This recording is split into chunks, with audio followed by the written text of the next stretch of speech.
और इसलिए मैं महावीर की कथा के माध्यम से, उनकी संपूर्ण जीवन लीला के माध्यम से मैं आपको आपके अंतस्थल तक ले जाना चाहता हूं, आपको आपके हृदय के दर्शन कराना चाहता हूं, जहां से सहजता से आप अपनी आत्मा को समझ सकें, अपने हृदय को समझ सके, अपने भावों को समझ सके, अपनी संवेदनाओं को समझ सकें, आपके अंदर छुपी हुई जो निस्वार्थ वृत्ति है उसका आप अनुभव कर सकें। मैं किसी का भला क्यों कर रहा हूं, इसका अगर कोई भी जवाब आपके पास नहीं है तो ही निस्वार्थ है।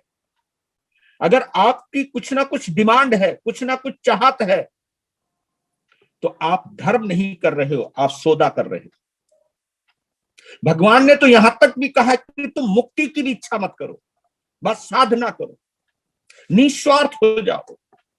इसलिए तो मैं आपको लोगों को बोल रहा हूं कि जो महावीर की कथा सुन रहे हैं और जो महावीर की कथा सुना रहे हैं, मैं उनको ये याद दिलाना चाहता हूं कि कहीं ना कहीं किसी ना किसी जन्म के संस्कार हैं जो हमें महावीर से जोड़ रहे हैं, इस जिन शासन से जोड़ रहे हैं।